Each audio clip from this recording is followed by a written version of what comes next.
We provide you the platform to turn your dreams into reality. Give wings to your aspirations with KR Mangalam University. हम देख रहे हैं कि नेपाल के सीमावर्ती इलाकों में लगातार तनाव बढ़ता हुआ नजर आया, तो वहीं अब नेपाल ने एक ऐसा काम कर दिया है, एक ऐसा कारनामा कर दिया है जिसके बाद भारत को भी बड़ा एक्शन लेने की ज़रूरत पड़ गई। आपको बता दें कि नेपाल एयरलाइंस ने एक सोशल मीडिया पोस्ट में भारत के जम्मू कश्मीर क्षेत्र को पाकिस्तान का हिस्सा दिखा दिया, जिसके बाद सोशल मीडिया पर एयरलाइंस भारतीयों के निशाने पर आ गई और फिर नेपाल एयरलाइंस को अपनी पोस्ट डिलीट करने की ज़रूरत पड़ गई। पोस्ट में एयरलाइंस के फ्लाइट नेटवर्क मैप में पूरे जम्मू कश्मीर को पाकिस्तान के साथ जोड़ दिया गया था, जो भारत की संप्रभुता का सीधा उल्लंघन माना जा रहा है। वहीं बड़ी संख्या में भारतीय यूजर्स ने इस पोस्ट पर तीखी प्रतिक्रिया दी। आप देख सकते हैं खेसारी लाल, जो एक भोजपुरी के कलाकार हैं, उन्होंने भी इस पर प्रतिक्रिया दी। तो सोशल मीडिया प्लेटफॉर्म एक्स पर हैशटैग नेपाल एयरलाइंस और जम्मू कश्मीर से जुड़े हैशटैग के साथ पोस्ट लगातार वायरल हो गया, जिसमें उपयोगकर्ताओं ने इसे जानबूझकर किया गया गलत काम और भारत विरोधी बताया है। भारी विरोध के बाद नेपाल एयरलाइंस को विवादित पोस्ट डिलीट करनी पड़ी। जो पोस्ट अभी हम आपको दिखा रहे थे, भोजपुरी सिनेमा के सुपरस्टार खेसारी लाल यादव ने भी इस मुद्दे पर अपनी प्रतिक्रिया दी। उन्होंने एक्स पर लिखा कि कोई बता पाएगा कि क्या सोचकर नेपाल एयरलाइंस ने भारत के नक्शे में ऐसा छेड़छाड़ किया है, और वो भी जम्मू कश्मीर को लेकर। ये कोई मामूली बात नहीं है, जानबूझकर किया हुआ काम लगता है। इसको चिढ़ाना बोलते हैं। कई भारतीय यूजर्स ने नेपाल एयरलाइंस को टैग करते हुए लिखा कि भारत लंबे समय से नेपाल की अर्थव्यवस्था, व्यापार, ऊर्जा, आपदा राहत और रोजगार के क्षेत्र में सबसे बड़ा साझेदार रहा है। फिर भी नेपाल की राष्ट्रीय एयरलाइंस द्वारा ऐसे मैप का इस्तेमाल अनुचित तरीके से किया है। कुछ यूजर्स ने मांग की है कि भारत सरकार के नागरिक उड्डयन मंत्रालय और विदेश मंत्रालय को इस मामले में कड़ी नोटिस लेनी चाहिए। तो सर, आपसे समझना चाहूंगी सबसे पहला सीधा टू द पॉइंट सवाल, आखिर ये करने के पीछे जिस तरीके से हमारे यूजर्स साफ तौर पर ये कह रहे हैं कि ये जानबूझकर किया गया पोस्ट है, एक सीधा सवाल, टू द पॉइंट सवाल सर आपसे समझना चाहूंगी, क्या ये जानबूझकर की गई गलती है या फिर ये अनजाने में हुआ है? क्योंकि इतना बड़ा पोस्ट, भारत का अभिन्न अंग जम्मू कश्मीर को पाकिस्तान के मैप में दिखा देना, ये किस तरीके का पोस्ट है सर? देखिए, मैं भी इसको ये नहीं मानता हूं कि अनजाने में हो गया हो। अगर नेपाल एयरलाइंस कर रहा है तो एक जिम्मेवार एयरलाइंस है, वहां पे सरकार का अंग है ये, और यहां से अगर कोई पोस्ट हो रहा है और जिसमें जम्मू कश्मीर को जो है वो भारत से बाहर दिखा, पाकिस्तान कैसे दिखाया जा रहा हो, तो ये गंभीर मामला है। और जो प्रतिक्रिया हुई है भारतीयों की, वो बिल्कुल सही प्रतिक्रिया है। लेकिन ये भी दिखा रहा है कि ये सरकार का जो काठमांडू की सरकार जो है, नेपाल की सरकार जो नई आई है बालेन शाह की, उसका ये आधिकारिक वो नहीं है, स्टैंड नहीं है जी। वो अगर डिलीट हुआ है तत्काल, तो इसका मतलब कि उसको कहा गया होगा कि ये जानबूझ के अगर कर रहे हो, भारत के साथ संबंध हमारे खराब कर रहे हो, तो इसको डिलीट करो। यानी कि जो भी हुआ है जानबूझ के, मुझे लगता है जानबूझ के हुआ है, लेकिन जो कुछ भी हुआ है उसको कोर्स करेक्शन जिसको बोलते हैं तत्काल किया गया। ये भी महत्वपूर्ण है जी। सर, अब क्योंकि ये पोस्ट इस समय में हुआ है जब भारत और नेपाल के रिश्तों में किसी न किसी वजह से हम देख रहे हैं कि खींचतान देखा जा रहा है लगातार। अभी सीमावर्ती इलाकों में जो है कस्टम ड्यूटी को लेकर लगातार बवाल मच रहा है। भारत ने भी जो है चाय को लेकर, अभी हमने पुराने दिनों में जो चर्चा की, भारत ने जो एक्शन लिया है, जिसके बाद नेपाल की अर्थव्यवस्था पर बड़ा एक जो है असर दिखेगा। लेकिन इस बीच जो भारत ने एक्शन लिया सच्चाई को लेकर क्या लगता है आपको? क्या उसी वजह से जो है नेपाल की ये कहीं ना कहीं साजिश के तौर पर, हालांकि वो दिखा रहा है कि ये गलती है, क्या नेपाल जो है वो साजिश रच रहा है और क्या उस साजिश के पीछे किसी और का हाथ है? देखिए, निश्चित रूप से नेपाल में अभी नई सरकार बनी है और जो नई सरकार बनी है वो उसका रुख क्या होता है ये देखने की बात होती है। उसी से लोग तय करेंगे कि आखिर ये सरकार किस तरफ जाएगी। जैसे कम्युनिस्ट की जो पुरानी सरकार थी उसको चूंकि भारत के बिना काम नहीं चल सकता, इसलिए भारत के साथ तो रखना ही था उनको, और बहुत पुराने संबंध है, रोटी बेटी के संबंध जिसको बोलते हैं वो है। कोई पासपोर्ट, कोई वीजा की जरूरत नहीं पड़ती है, खुलेआम आ सकते हैं, भारतीय रुपया भी वहां चलता है, तो ये सब संबंध थे। लेकिन उनका झुकाव कहीं ना कहीं से चाइना की तरफ था और इसलिए चाइना के जो जितने प्रोजेक्ट्स थे, बेल्ट एंड रोड इनिशिएटिव वाला, BRI वाला, उसको भी मंजूरी मिल रही थी। भारत की सीमा तक रेल नेटवर्क से जोड़ने के लिए ये सब बात हो रही थी, ये तमाम चीजें थी। लेकिन नई सरकार चूंकि वहां आई है तो उसका रुख देखना है। जो मैं देख रहा हूं, जैसे कि सीमा पर जो आप बता रही थी कि तनाव की स्थिति थी और जब भारत ने उस पर जताई कि हम उस पर नजर रखे हुए हैं, उसके बाद उसका कोर्स करेक्शन भी हुआ। अब वो चीजें, तस्वीरें नहीं आ रही हैं और बाद में वहां मंत्री का बयान भी आया कि हम खाने पीने की चीजों पे जो है वो कोई नहीं कर रहे हैं प्रतिबंध, हम सिर्फ ये जो रेगुलेट कर रहे हैं कि जो आवाजाही सामान की हो रही है, कॉमर्शियल जो हो रही है, वो कम से कम शुल्क दे के जाए। और भारत ने कहा कि ठीक है, हम नजर रखे हुए हैं। अब भारत ने जो नेपाल से आने वाली चाय है उसकी गुणवत्ता को परखने के लिए नए दिशा निर्देश जारी कर दिए, गाइडलाइन जारी कर दिए।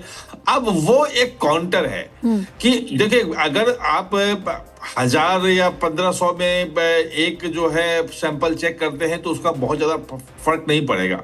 लेकिन आप 6-10 जो है वो कोई कंटेनर आ रहा है उसमें अगर आप चेक करते हैं तो उसमें फर्क पड़ेगा, क्योंकि एक बार अगर आप चेक के लिए रख लिया, फिर उसके टेस्ट की रिपोर्ट आएगी लेबोरेटरी से, उसके बाद अगर आपको डिस्प्यूट करना हुआ तो फिर टेस्ट होगा, खराब हो गया तो फिर वापस जाएगा। यानी कि निर्यात कहीं से भी संभव नहीं हो पाएगा। मतलब जो निर्यातक हैं, जो आयातक हैं, उनके लिए वो वायबल नहीं रहेगा, सर बिल्कुल सर, आप सही कह रहे हैं। लेकिन अगर हम जम्मू कश्मीर की बात करें, जो भारत का अभिन्न अंग है, वो एक ऐसा हमेशा ही एक ऐसा मुद्दा रहता है जो चर्चा के केंद्र में बना हुआ रहता है। कभी पाकिस्तान जो है वो उसे अपनाने की कोशिश करता है, हथियाने की बात करता है, तो उस पर भी जो है वो अपनी मुंह की खाकर बार बार जाता है। नेपाल जो है वो उसी जम्मू कश्मीर पर को जो है वो पाकिस्तान का हिस्सा दिखा रहा है। तो क्या ये कहीं हम कह सकते हैं, क्योंकि अभी पश्चिम एशिया में जिस तरीके से युद्ध चल रहा है, पाकिस्तान मध्यस्थता करवाने की कोशिश कर रहा है,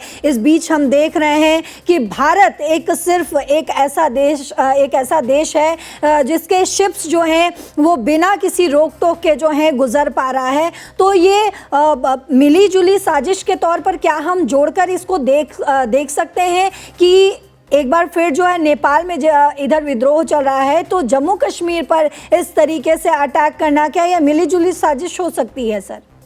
देखिए, मिलीजुली साजिश का मतलब यह है कि हो सकता है कि कुछ बड़े देश हैं, चाइना भी हो सकता है उसमें, कि वो ये चाह रहा हो कि भारत और नेपाल के बीच जो नई सरकार आई है कोई अच्छे संबंध न बने।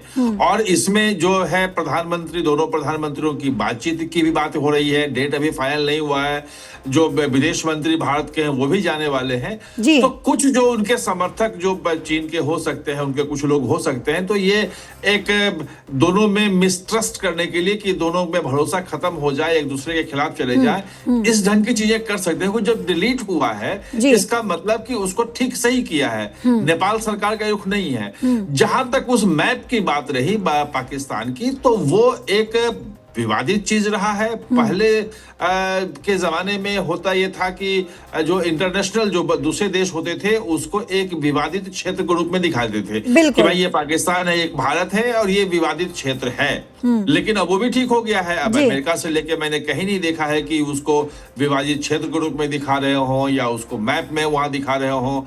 जो ऑनलाइन वाला है उसमें भी ठीक हुआ है। कुछ जो कभी कभी ये चीजें आती हैं कि वो नेपाल पाकिस्तान में जो दिखाते हैं मैप, वो भारत का जो वो जम्मू कश्मीर को पाकिस्तान का दिखाते हैं, कई भारत का दिखाते हैं, लेकिन वो सब भी गूगल मैप हो चाहे कोई हो, लगभग सबने उसको करेक्ट कर लिया भारत के दबाव में। अब उसमें ये कोई नक्शे वाली समस्या नहीं है। चीन वगैरह दिखाता है क्योंकि चीन तो पाकिस्तान का है और पाकिस्तान पिछलग्गू तो वो करता है, वो एक अलग चीज है जो धीरे धीरे ठीक हुई है। जो नेपाल में हुआ है, मुझे ये लगता है कि कुछ तत्व अभी नेपाल में ऐसे सक्रिय हैं जो भारत और नेपाल के संबंध अच्छे हो ये नहीं चाहते हैं। वो चाहते हैं कि इन दोनों के बीच में अगर भरोसे की कमी हुई, लगा कि नेपाल में जो नई सरकार आई है वो भारत विरोधी है, तो दोनों के बीच में दूरियां बढ़ जाएंगी। दूरियां बढ़ेगी तो निश्चित रूप से दूसरे के करीब हो जाएंगे, और वो लोग यही साजिश जो है जो आप बता रही हैं, ये साजिश हो सकती है, इसमें कोई से इनकार नहीं कर सकता। सर, क्या ये जो हुआ है अभी, जो भारत के अभिन्न अंग यानी कि जम्मू कश्मीर को पाकिस्तान का हिस्सा दिखाया गया है नेपाल एयरलाइंस की तरफ से, क्या लगता है आपको, क्या इसका असर जो है वो बालेन शाह की सरकार पर दिखने वाला है? क्योंकि बालेन शाह जो हैं पहले ही नेपाल के भीतर ही जेंजी प्रोटेस्ट जो है वो झेल रहे हैं, वही जेंजीज जो है वो प्रोटेस्ट कर रहे हैं जो बालेन शाह को सरकार में लेकर आए, जिनकी वजह से बालेन शाह सरकार में है। तो क्या इसका असर बालेन शाह की सरकार पर दिख सकता है? दूसरा सवाल सर इसी में जोड़ना चाहूंगी, क्या इसका असर जो है भारत और नेपाल के रिश्तों पर दिखेगा? क्योंकि हमने बीते दिनों देखा है कि नेपाल के जो लोग हैं या फिर सीमावर्ती इलाकों के जो लोग हैं वो मोदी सरकार के सीधे हस्तक्षेप की मांग जरूर कर रहे थे, लेकिन उसके बाद जो हमने भारत की तरफ से प्रतिक्रिया देखी, एमईए की तरफ से जो प्रतिक्रिया देखी, वो एक बहुत सुलझा हुआ प्रतिक्रिया था सर। एमईए ने साफ कहा कि हमारी नज़र लगातार बनी हुई है, यानी कि इसमें कोई जो नेपाल जो भी एक्शन ले रहा है, इसमें कोई जो है ऐसी बात नहीं है जिससे नेपाल या भारत को कोई परेशानी होगी। इस तरीके से हम उस पोस्ट को समझ सकते हैं। तो क्या अब जो नेपाल के एयरलाइंस ने ये जो हरकत की है, ये जम्मू कश्मीर को जो है पाकिस्तान के मैप में दिखाने की कोशिश किया है, क्या इसका असर भारत और नेपाल के रिश्ते पर दिखेगा सर आने वाले समय में? नहीं, मुझे नहीं लगता दिखेगा, क्योंकि अगर उस पे स्टिक रहता, अगर वो पोस्ट नहीं हटाता नेपाल, तो ये रिश्ते पे निश्चित रूप से असर पड़ता है, इसमें कहीं कोई दो राय नहीं है। क्योंकि भारत ये बर्दाश्त नहीं कर सकता है कि कोई देश और जो अपने आप को भारत का बिल्कुल इतना सुचिंता के माने, और जहां भारत का इतना करीबी हो, और जिसके मतलब ऐतिहासिक, सांस्कृतिक, धार्मिक जो कहें वो रिलेशन है, वो तो उसमें बिल्कुल भारत के रिश्ते पे फर्क पड़ जाता अगर वो मैप नहीं हटाया जाता तो।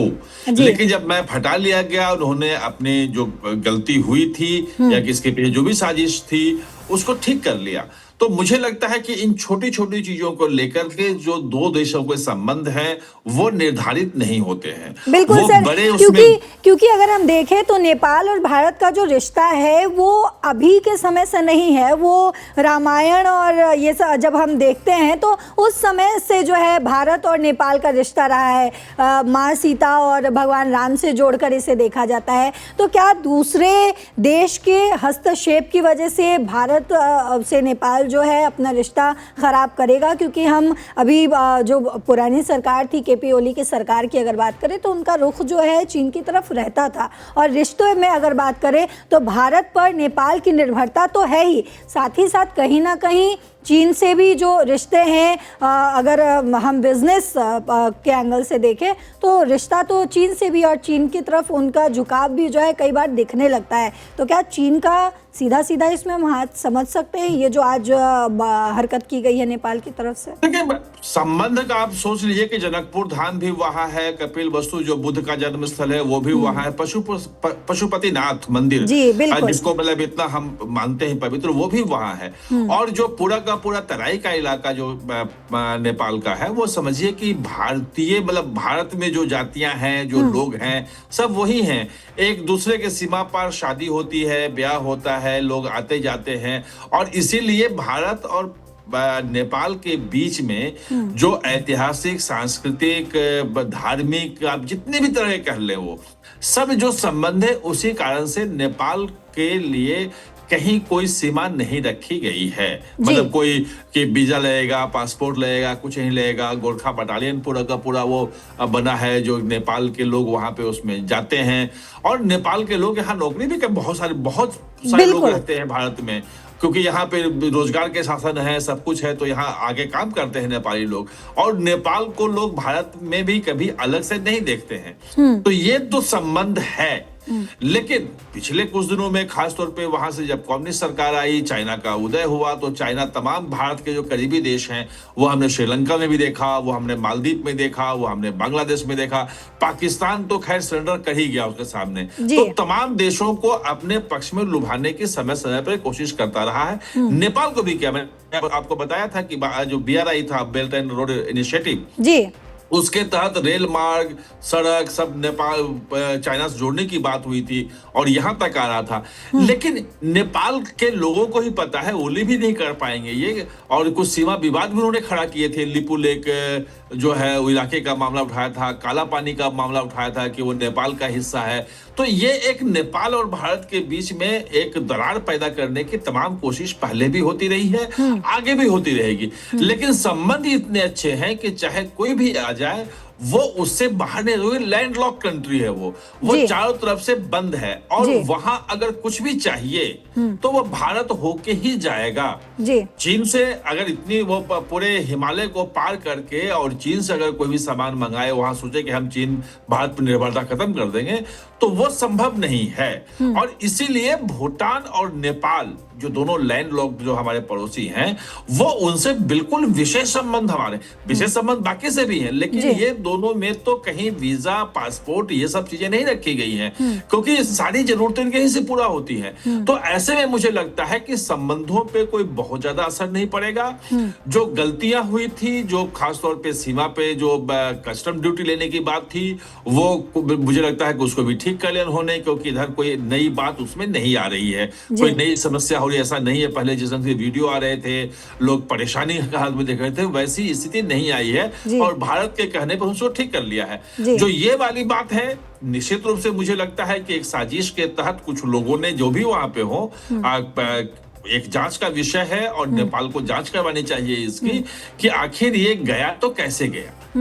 बिल्कुल तो सर, हम अपने दर्शकों से भी ये कहना चाहेंगे कि इस एक्शन पे आपकी जो भी राय हो, लगातार कमेंट्स में बताते रहिएगा। और हमारे एक्सपर्ट भी बता रहे हैं कि किस तरीके से नेपाल और भारत का रिश्ता जो है वो बहुत पुराने समय से जो है मजबूत है। लेकिन आज जब नेपाल की तरफ से ऐसी हरकत की गई है, नेपाल एयरलाइंस की तरफ से ये जो हरकत की गई है, क्या लगता है आपको कि क्या भारत को इस पर कोई कड़ा एक्शन लेना चाहिए? सर, एक आखिरी सवाल इस पर आपसे लेना चाहूँगी, समझना चाहूँगी कि क्या बालेन शाह, क्योंकि मैं जब भी हमने इस टॉपिक पर डिस्कस किया है तो मैं आपसे ये एक बार फिर से समझना चाहूँगी कि क्या लगता है सर कि क्या बालेन शाह जो हैं वो सही तरीके से अपने जो कुर्सी का इस्तेमाल नहीं कर पा रहे? क्या वो सरकार को नहीं सही से जो है सही ढंग से चला पा रहे हैं? क्योंकि भारत इतना मजबूत देश है, नेपाल का पड़ोसी है, नेपाल की इतनी मदद करता है, नेपाल जो है पूरी तरीके से भारत पर निर्भर है हर एक चीज़ के लिए। लेकिन सर, इस बीच इतना बड़ा ये ब्लंडर हो जाना, क्या नेपाल सरकार को बालेन शाह जो वो सही से नहीं चला पा रहा है? देखिए, बालेन शाह नए हैं, कभी उनका अनुभव नहीं रहा है। पहली बार वो मेयर जीत के आए, काठमांडू का मेयर बने, जेएनजी का पूरा आंदोलन हुआ और चुनी हुई सरकार चली गई, संसद भंग हुआ, वहां चुनाव हुआ और 35 साल की उम्र में वो प्रधानमंत्री बन गए। तो अनुभव की कमी है और वो अनुभव की इनकी जो कमी है, जो प्रशासन चलाने में दिक्कत होती है, उस मामले में भारत उनका सहयोग कर सकता है तमाम चीजें। इसलिए भारत वो बहुत संयम के साथ काम कर रहा है। जो आंदोलन हो रहे हैं, जो गलतियां हो रही हैं, वो तत्काल उसको सुधार रहे हैं। जैसे सीमा पे ही कह लें, कस्टम ड्यूटी वाला मामला भी था, जो गलती हो रही थी, जो 100 रुपये से अधिक के तमाम वस्तुओं पे जो लगा दिया था और लोग परेशान हो गए थे, तो वो तत्काल मुझे लगता है कि उन्होंने उसको सही किया है। और जो ये वाली गलती हुई है, गलती कहे या साजिश जो भी है, जिसे भी किया हो, तो बालेन शाह ने तत्काल उसको ठीक किया है। समस्या एक दूसरी वहां पे है। समस्या ये है कि चूंकि जेएनजी का जो उम्मीदें बहुत ज्यादा बालेन शाह से है, क्योंकि उनकी चुनी सरकार इतनी बड़ी मेजोरिटी के साथ पहली बार एक पार्टी बनाई और वो बड़ी भी मेजोरिटी सर बनाई। ये एक्शन तब हुआ है जब विक्रम मिश्री जो हैं वो नेपाल जाने वाले हैं। ये भी खबर लगातार सामने आई है कि विक्रम मिश्री जो हैं वो नेपाल जाने वाले हैं, और इस बीच देखिए, ये बड़ी इसका घटना। इस एक्शन से कोई लेना देना नहीं है, क्योंकि जी। ये तो ने किया है, जानबूझ के किया है, जो मुझे लगता जी। है, और वो जांच करेंगे, लेकिन वो ठीक कर लिया। जी। समस्या मैं आपको बता रहा था कि चूंकि वहां के लोगों के उम्मीदें बहुत ज्यादा उनसे हैं और उनको अनुभव नहीं है, जो कुछ भी उनके ऊपर उंगली उठने लगती है तो तत्काल उसको करेक्ट करने लग जाते हैं। जैसे उन्होंने अपने वो गृह मंत्री का इस्तीफा ले लिया, जो लेबर मिनिस्टर थे उनका इस्तीफा ले लिया, कि उनपे कुछ उंगलियां उठी कि ये गड़बड़ हो रही है। जी। तो वो सीख रहे हैं, और मुझे लगता है कि जिस ढंग से अपनी गलतियों से वो सीख रहे हैं, जो चीजें हो रही हैं, जी। और मिस्री वहां जाएंगे, जो बातचीत होगी प्रधानमंत्री से, फिर जो लेवल पे जो बातचीत होगी, तो मुझे लगता है कि बालेन शाह एक अच्छे नेता हैं, इतने बड़े बहुमत से जीत के आए हैं, तो आने वाले समय में वो सारी चीजें ठीक कर लेंगे, वो समझेंगे। और चूंकि भारत में लंबे समय रह चुके हैं, उनकी पढ़ाई लिखाई तो बेंगलोर में हुई है, उनकी रूट वही है, और हिंदुत्व का उन्होंने तो हिंदुत्व का उनका रूट भी है, खुलेआम है वो, तो इसमें कोई समस्या नहीं है बिल्कुल कि सर। संबंध खराब हो। बिल्कुल सर, तमाम जानकारियों के लिए बहुत शुक्रिया।